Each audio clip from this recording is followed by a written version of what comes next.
Good morning. So this morning we're going to look at Savasana, relaxation posture. Usually generally done at the end of a practice, but not necessarily. So for videoing purpose, I'm going to sit through, face the side. Now to roll down to Savasana, if you have any back injuries, you don't want to pull on the back by rolling down. Maybe we want to use the arms. Maybe we need to roll on the elbows. So we're here. And maybe we just want to ease the spine down that way. So that's a way we can come down if we've got any particular injuries. If we're okay, and obviously knees are bent up, your knees aren't outstretched because you'll just put pressure through the lower back. That's why we don't like to do any leg raises with straight legs for the abs, because it causes too much pressure through here. So if you're okay just to gently roll down, you can. Just gently roll down, relax the shoulders, try and have some length through the neck. Generally palms up, knees can stay bent. Or if you need to, again, just go over it again, hands where the hips are, drop down onto the elbows, maybe one elbow at a time. Gently roll down, keep some weight on the elbow, roll each vertebrae down, keep some length in the neck. You can keep the knees bent up, so if you've got the knees bent up, you want to just take the knees together. Palms up, keep some length in the neck. Sometimes you may need something under the head. I'm going to exaggerate a bit with a block. Palms are up. Lengthen each breath. Use the nasal breath. May want to just put the hands on the belt line and have the rise of the abdomen on the inhale. The fall back on the exhale. Once you've got that breath going and the length in the breath, you can just let the hands go, palms up, make a nice shape with the hands. Now back issues, keep the knees bent up. So if you've got back issues and the knees are bent up, I sort of say to my students, you don't have to close the eyes. You can leave them open, because if you close the eyes down and you drift too far, sort of asleep, your knees will go over and then you'll jolt, and that can jolt your lower back and cause more issues for lower back. So what I do say to students with back issues, keep the knees bent up, keep the eyes open. But if you're okay to straighten the legs and make a nice A shape with the legs, you can, by all means, close the eyes down. So you're just looking to lengthen each breath using the nasal breath. Now you can take that breath into the chest area on the inhale. So 2/3 of the inhale through the chest, 1/3 through the abdomen. When you finish that inhale, let the exhale go through the abdomen. That's slightly a different breath that we use more for lengthening, but you can use that in Savasana. Let's just take a couple of breaths for videoing purposes.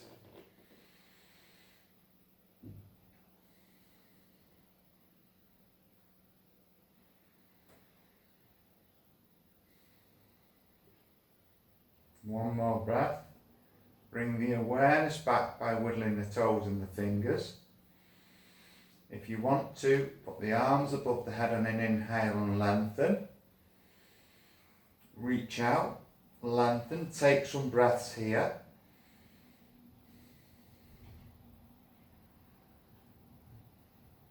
Next exhale, hands down. Bend each knee up when you're ready. If you've got anything under the head, release it.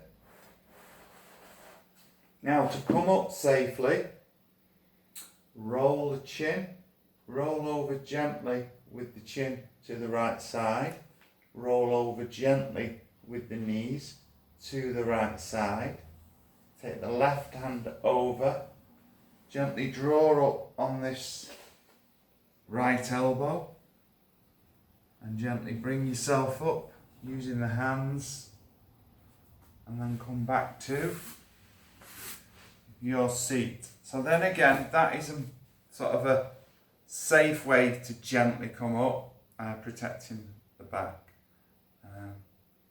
if you've got any back issues. I'll just go over that, like I did. I went over the going down a couple of times. Just go over coming out because it's quite important. Okay, so if you've got the knees bent up, you've got the eyes open. But if you've got the nice A shape, the eyes are closed down, you gently bring your awareness back. Very gently, you don't rush. On an inhale, you come up and lengthen. Take a couple of breaths here. Every inhale, lengthen. Exhale, soften. Next exhale, take the hands back. Gently bend each leg up. Roll the chin over to that right side. Gently roll those knees over to that right side. Left hand comes over. Push gently. Come up on that right elbow. Gently come up to seated. That's a safe way of coming up. If you're just okay to come up, you've done the lengthening, you've done the exhale, you bend the knees up, and you can just lift the head up. If you've no neck issues, using the abs again, you're rolling up. So that's a stronger way of coming up. But if you need to protect the neck coming up, you keep the head on the floor, roll the head over, and then you use those arm positions to create frames to come up. One more time. Just focusing on this neck. We'll leave the stretching out, we'll bend up. So rather than lifting the head up, putting tension in the neck, if we're not able to, we roll the head over, roll the knees over, the head's still on the floor, till I can place this left hand there, pressure through the left hand, coming on that right elbow. Now I'm safe. Roll back up. So that's coming out of Savasana with some cautions, because you don't want to do a nice yoga practice, you don't want to manage to get through an hour and a half practice, pushing yourself a little bit, maybe coming back from a few injuries, doing a nice Savasana, and then finding yourself, sometimes when you're in Savasana, you can you're carrying a few injuries, you can sort of stiffen up a little bit. You don't want to sort of undo all that work just coming out. And like I said, with the back issues, knees together, by all means keep the eyes open. You don't have to have the eyes closed down. You're looking to be in a relaxed state. You're looking not to be asleep and not to be awake. You're looking to simply be. So that ends this practice. Just a little look at one Savasana option. There are many, a couple of different ways to breathe in your Savasana, two ways of coming down, strong way if you're able, and a way where you can protect the lower back. Also coming out, a way in which you can protect the lower back, and obviously the stronger option where you can just roll over and come up. Thank you. Namaste.